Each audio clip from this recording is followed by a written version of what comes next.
डोडो TV.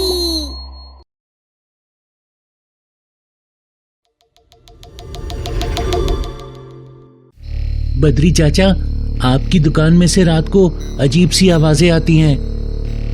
बेटा, मैंने तो लेकिन कभी वो आवाजें नहीं सुनी। कैसी आवाज की बात कर रहे हो? किसी के रोने की अजीब सी आवाज आती है और कभी कभी लगता है कोई हमें बुला रहा है। मैंने और समीर ने दोनों ने ये आवाजें सुनी हैं। अच्छा बेटा, मैं देखूंगा कि ये कैसी आवाजें हैं, और अब जब भी तुमको ऐसी आवाजें आएं तो तुम मुझे बताना। जी चाचा। राहुल वहाँ से चला जाता है, लेकिन धीरे धीरे ये आवाजें सबको सुनाई देने लगती हैं। यार बद्री, तुम्हारी दुकान से अजीब सी रोने की आवाजें आती हैं। कोई बिल्ली पाल रखी है क्या? हाँ, ये बात कुछ दिन पहले राहुल ने भी मुझे बताई थी, लेकिन मुझे तो किसी प्रकार की आवाज सुनाई नहीं देती। लेकिन पूरे दुर्गापुर गांव ने आवाजें सुनी है।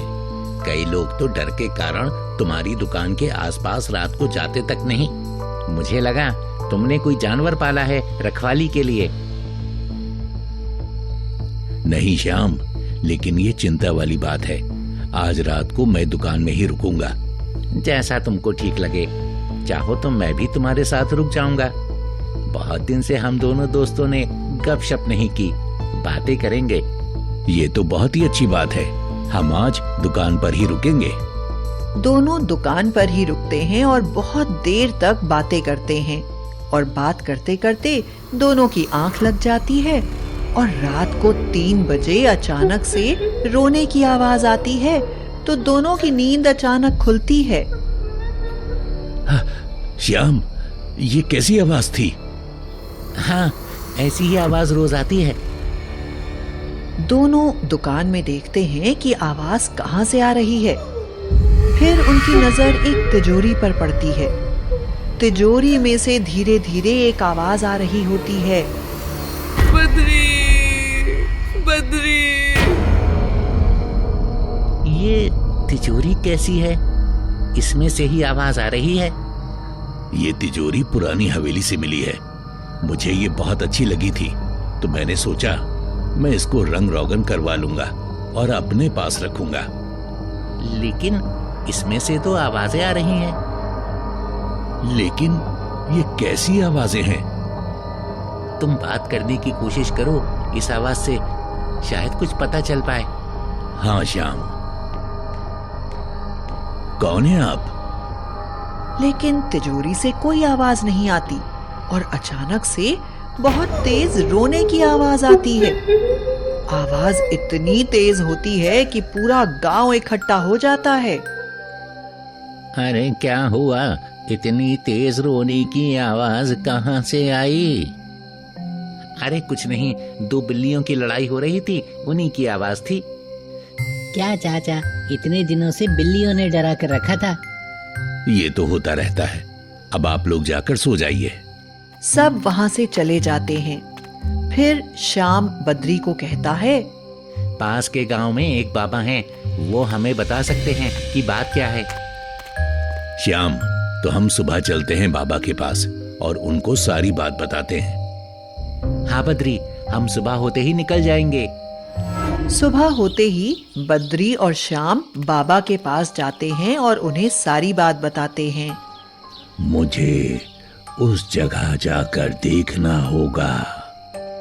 आप हमारे साथ चलिए बाबा। ठीक है।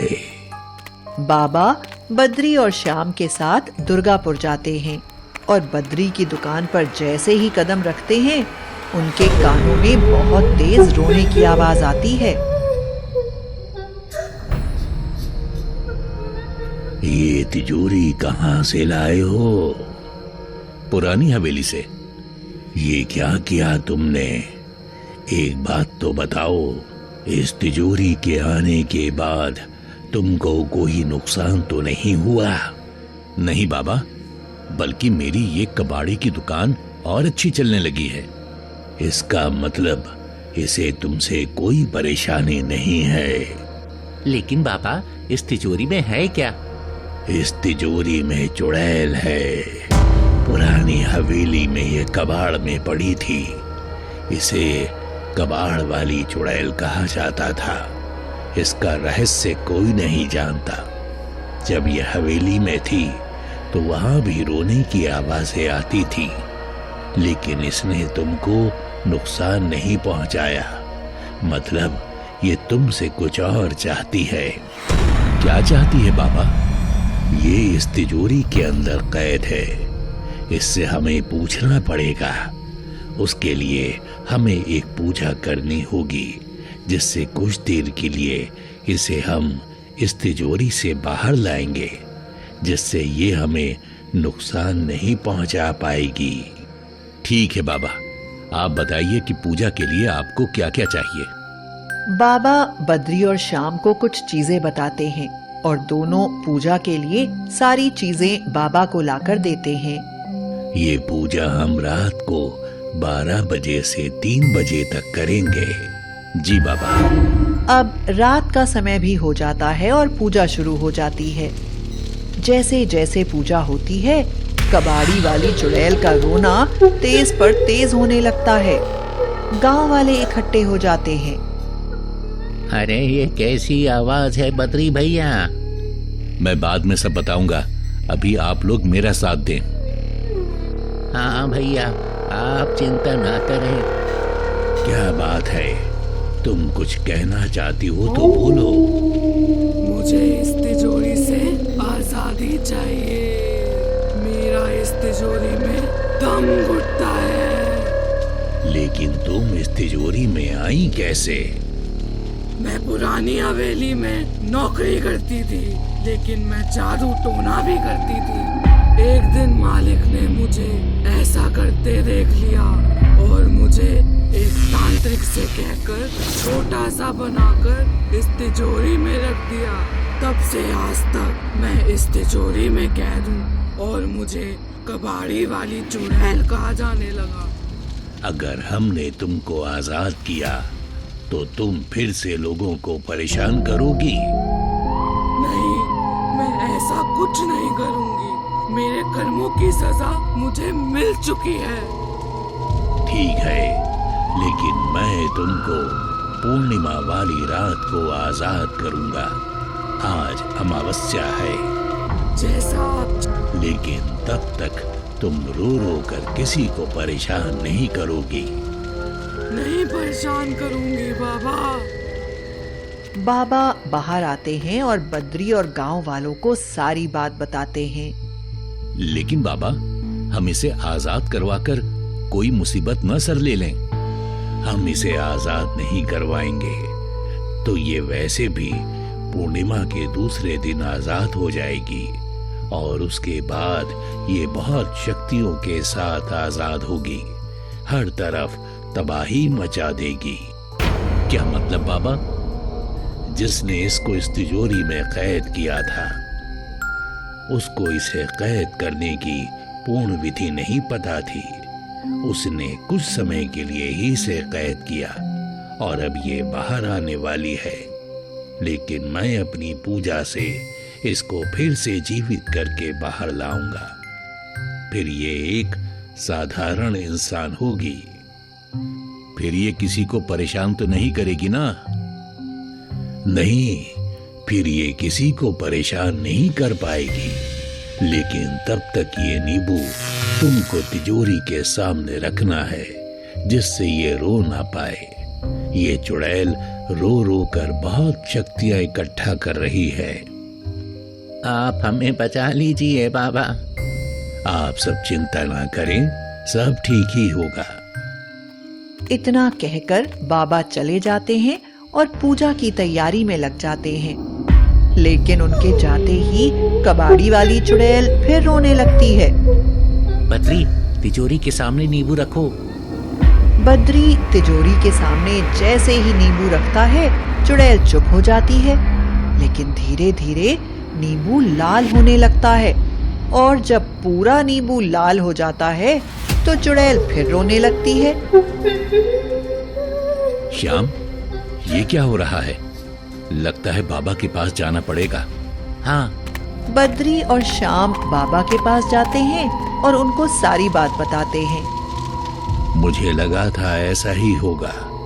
एक काम करो, ये धागा लो और ये धागा तुम तिजोरी के चारों तरफ बांध देना, और अब मैं पूर्णिमा वाली रात को ही इस पूजा से उठूंगा। ठीक है बाबा। बद्री और श्याम जाते हैं और उस धागे को तिजोरी के चारों ओर बांध देते हैं। चुड़ैल शांत हो जाती है, लेकिन पूर्णिमा के एक दिन पहले ही वो धागा अपने आप खुल जाता है और चुड़ैल रोना शुरू कर देती है। अब तो बाबा के पास भी नहीं जा सकते और इस चुड़ैल को चुप करना बहुत जरूरी है। हाँ, लेकिन क्या करें?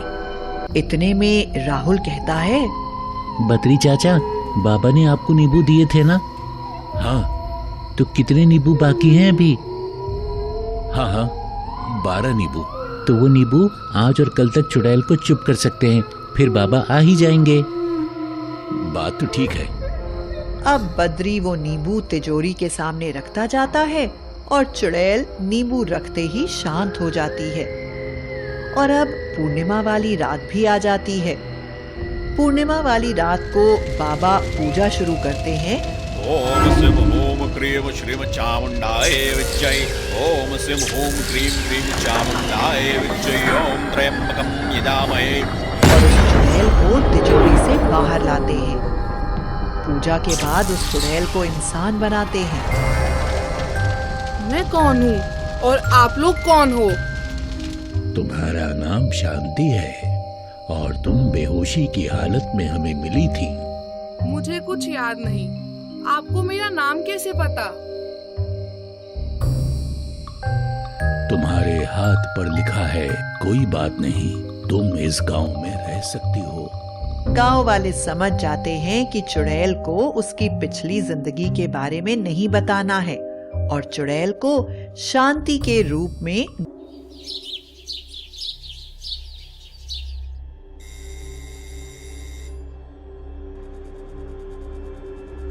कौन है इतनी सुबह?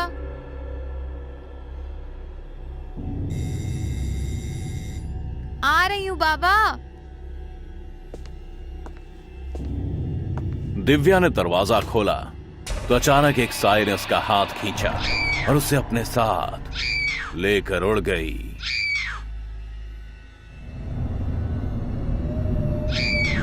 कौन हो तुम? मुझे छोड़ो। कहाँ लेकर जा रही हो? तुझे अपने साथ लेकर जाना है, पर मैं तुझे तेरे शरीर के साथ नहीं ले जा सकती। वो साया उसे लेकर उड़े जा रहा था। दिव्या का चिल्लाते चिल्लाते गला सूख गया। वो साया उसे ऊंचे पहाड़ों में ले जाकर नीचे खाई में फेंक देता है।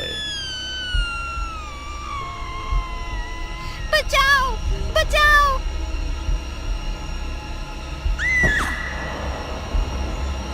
बचाओ, बचाओ। दिव्या, उठो, उठ जाओ। कोई बुरा सपना देखा क्या? हाँ, बहुत डरावना। क्या दिखा? सुबह का सपना था। कहीं सच हो गया तो मैं मर जाऊंगी। उन दोनों के बीच गहरा सन्नाटा पसर जाता है। उस सन्नाटे को चीरते हुए अलार्म बज उठता है। यार, सिर्फ एक सपना ही तो था। Leave it. वॉक पर चले? हाँ, सपना ही तो था। चलो चलते हैं। वो दोनों वॉक के लिए निकल जाते हैं। वॉक करते करते उन्हें महसूस होता है कि कोई साया आकर उनको बार बार घेर रहा है। वो उस साए से बचते बचते रोड के बीच में आ जाते हैं। तभी एक सामने से ट्रक आ जाता है। दिव्या जल्दी से कार्तिक को धक्का देती है। कार्तिक दूर जाके गिरता है। जब खुद को संभाल कर वो दिव्या की तरफ देखता है तो वहां लोगों की भीड़ लगी होती है। वो दौड़कर भीड़ को चीरकर अंदर जाने की कोशिश करता है। तभी पीछे से आवाज आती है, कार्तिक, कार्तिक। वो पलटकर दिव्या को देखता है। और उसके पास जाकर उसे गले लगा लेता है। थैंक गॉड तुम ठीक हो। मैं तो डर ही गया था, पता नहीं अचानक ट्रक कहां से आ गया। लगता है ड्राइवर पी कर चला रहा होगा। घर चले? हाँ बेबी चलो। तभी वो साया फिर से कार्तिक को दिखता है। मैं आ जाऊंगी, तुम जाओ। वो साया दिव्या के पास आता है और चला जाता है। तुम किससे बातें कर रही हो? किसी से नहीं, घर चलो। वो दोनों वहां से घर की ओर चल देते हैं। तभी उन्हें एक एम्बुलेंस दिखाई देती है जो एक्सीडेंट वाली जगह की ओर जा रही होती है। यार एक्सीडेंट के टाइम में तो बस हम दोनों ही वहां थे और हम दोनों तो ठीक है। ट्रक वाला तो तुरंत भाग गया था, तो ये एम्बुलेंस वहां क्यों जा रही है? कार्तिक मुझे जोर से भूख लगी है, घर चलें? अच्छा बाबा चलो।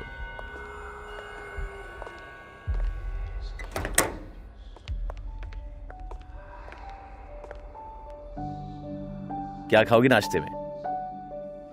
कुछ भी, बस जल्दी से ले आओ। मैं लाऊं? हाँ, क्यों नहीं ला सकते क्या? अरे बेबी तुम बोलो और मैं ना लाऊं, ऐसा हो सकता है क्या? कार्तिक नाश्ता लाकर डाइनिंग टेबल पर लगाता है और दोनों खाने लगते हैं। तभी कार्तिक का मोबाइल बजता है। मोबाइल दूर रखा होता है तो कार्तिक वहां जाकर कॉल रिसीव करता है। हेलो, आप कार्तिक शुक्ला बोल रहे हैं, दिव्या जी के हस्बैंड? हाँ आप कौन? मैं कुणाल हॉस्पिटल से बोल रही हूँ। आपकी वाइफ का एक्सीडेंट हो गया था। इस हॉस्पिटल के इमरजेंसी वार्ड में उन्हें लाया गया था। उनकी डेथ हो गई है। क्या बकवास ये? मेरी वाइफ मेरे साथ नाश्ता कर रही है, ऐसे प्रैंक्स मत किया करो, समझ गए? सर आपके किसी जानने वाले ने ही आपकी वाइफ की पहचान की है और आपका नंबर दिया है। What bullshit! आप लोग हॉस्पिटल वाले भी ऐसा मजाक कर सकते हो क्या? वो बात करते करते मोबाइल लेकर डाइनिंग हॉल में आता है तो चौंक जाता है। वहां दिव्या नहीं होती है। वो इधर उधर सब जगह उसको ढूंढता है पर उसे वो कहीं नहीं मिलती। तभी फोन से आवाज आती है। सर आप जल्दी से हॉस्पिटल आ जाइए। और कॉल डिस्कनेक्ट हो जाता है। कार्तिक सुन्न हो जाता है। उसके हाथ से मोबाइल छूटकर गिर जाता है। वो वहीं जमीन पर असहाय बैठ जाता है। बेचैन होकर रोने लगता है। रोते रोते वो जमीन पर ही लेट जाता है। दिव्या तुम कहाँ चली गई? अभी तो हम अच्छे से नाश्ता कर रहे थे ना, प्लीज वापस आ जाओ, मैं नहीं रह सकता तुम्हारे बगैर। तभी किसी की आहट होती है। कार्तिक आंखें खोलकर देखता है तो खून लगे पैरों के निशान बन रहे होते हैं जमीन पर और वो आहट उसकी तरफ आ रही होती है। वो डर जाता है। दिव्या मुझे पता है ये तुम सामने आ जाओ प्लीज। लाइट्स ऑन ऑफ होने लगती है, पर्दे उड़ने लगते हैं और फिर उस डरावने माहौल में खून से लथपथ दिव्या और उसके साथ वो साया उसके सामने आ जाता है। वो बहुत डरावनी दिख रही होती है। जलती बुझती लाइट में वो और भी डरावनी दिखती है। दिव्या! कार्तिक जल्दी चलो, वक्त नहीं है हमारे पास। बेबी मुझे भी अपने साथ ले चलो। सुबह से तू मुझे घुमा रही है, अब चलेगी? मैं तो ट्रक एक्सीडेंट में ही मर गई थी। अब मुझे जाना होगा बाबू, अपना ख्याल रखना। वो साया आकर दिव्या का हाथ पकड़ लेती है और वो दोनों बंद दरवाजे को पार करके चले जाते हैं। कार्तिक वहीं निशब्द बैठ जाता है और फिर रोने लगता है। कुणाल, धीरज और आयुष कॉलेज एग्जाम्स के बाद अपनी कार से ट्रिप पर निकले थे। धीरज ड्राइव कर रहा था। फ्रंट सीट पर कुणाल बैठा था और बैक सीट पर आयुष बैठा था। यार इस बार का ट्रिप बहुत स्पेशल होने वाला है। हाँ भाई, अब हम बड़े हो गए। तूने सब कुछ रख लिया था ना जो मैंने कहा था? मेरे पास जो था वो मैंने रख लिया था, बाकी ले लेंगे रास्ते से। ठीक है। तभी सामने एक मॉल दिखता है। धीरज गाड़ी रोक, मुझे कुछ लेना है। भाई जल्दी आना। कुणाल कार से उतरकर मॉल की तरफ चला जाता है। क्या लीना क्या था इसी? अरे पागल है वो, पता नहीं घूमने जा रहा है या गृहस्थी बसाने जा रहा है। अबे वो देख सामने।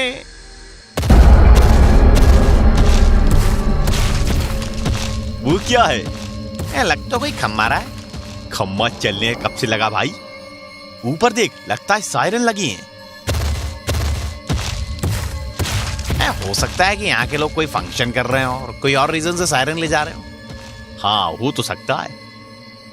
तभी कुणाल आकर गाड़ी में बैठता है। उसके हाथ में गन होती है। भाई ये क्या लाया तू? हम कोई शिकार करने जा रहे हैं क्या? अरे वो बिल्डिंग काउंटर पर उन्होंने कहा कि सर ये ले लीजिए, आपको आगे जरूरत पड़ेगी, ये एरिया बहुत खतरनाक है। ये गन कौन सी है? लेजर। यहाँ सायरन पिलर्स है क्या? ये क्या होती है? वो हॉलीवुड मूवीज। अरे भाई तू मूवीज कम देखा कर, ठीक है? धीरज गाड़ी स्टार्ट कर देता है और वो लोग आगे बढ़ जाते हैं। तभी सायरन की आवाज आती है।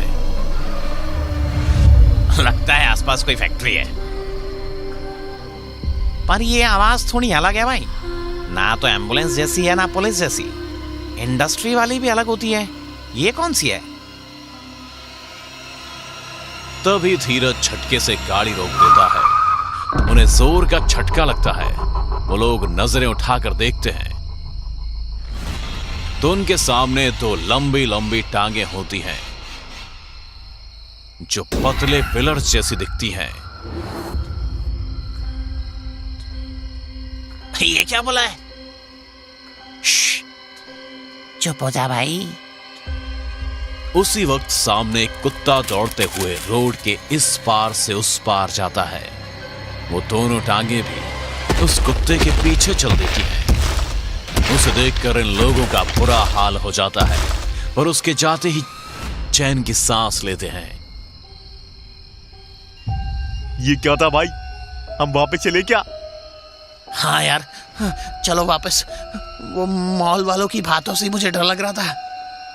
अरे तुम लोगों को तो आना था, कितना बोल तो रहे थे भाई, हॉरर डेस्टिनेशन ही चूज करना।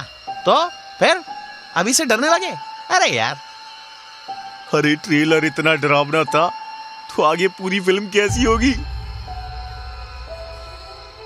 भाई सुन, गाड़ी मोड़ ले। ठीक है, चलो वापस। धीरज गाड़ी मोड़ने लगता है। वो इतना डरा हुआ होता है कि ढंग से गाड़ी भी नहीं चला पाता है। तभी फिर से सायरन की आवाज आने लगती है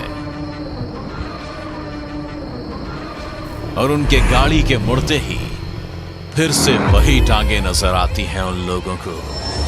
दो लंबे लंबे पैरों के ऊपर एक शरीर होता है और सिर के नाम पर 4 सायरन्स लगे होते हैं। पैरों के जैसे ही पतले पतले लंबे हाथ होते हैं उसके।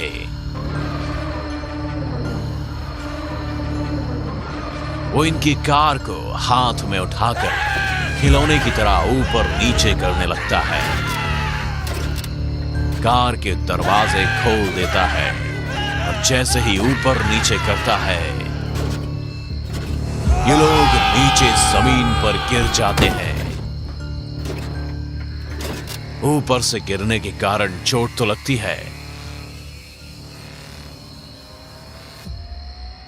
पर जान की फिक्र में उठकर भागने लगते हैं।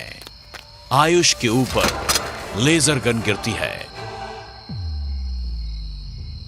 तो वो उसे लेकर भागता है। भागते भागते कब जंगल में घुस जाते हैं ये उन्हें पता ही नहीं चलता। आयुष, तूने हमें फंसा दिया। यार मुझे नहीं पता था यार ये जगह इतनी खतरनाक होगी। अगर हम मर गए तो? अरे भागो यहाँ से।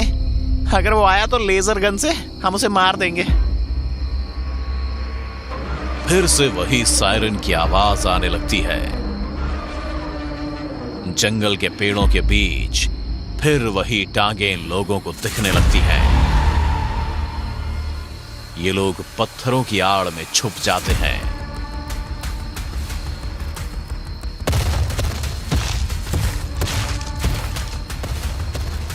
मैंने हॉलीवुड मूवीज में देखा है, ऐसे क्रिएचर्स को सायरन पिलर्स कहते हैं। ये बहुत पावरफुल होते हैं और मुझे पता है कि इनको कैसे खत्म करते हैं।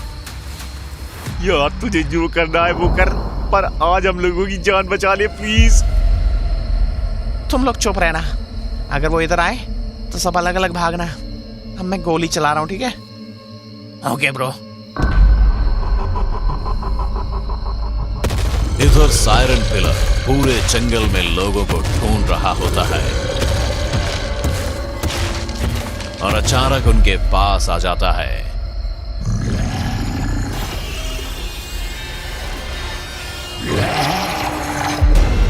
आयुष पत्थर की आड़ से लेजर गन शूट करता है।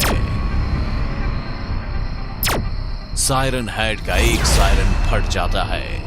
वो पागल होने लगता है, दर्द से चीखने चिल्लाने लगता है।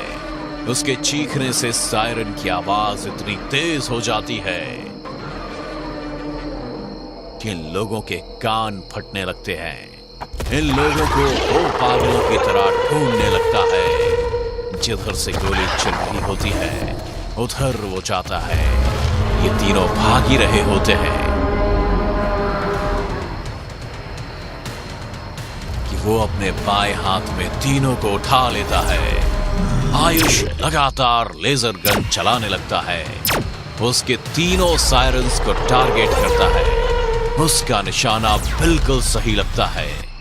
सायरन पिलर के सायरन्स ब्लास्ट कर जाते हैं। साथ में ये लोग भी उस ब्लास्ट में उड़ जाते हैं।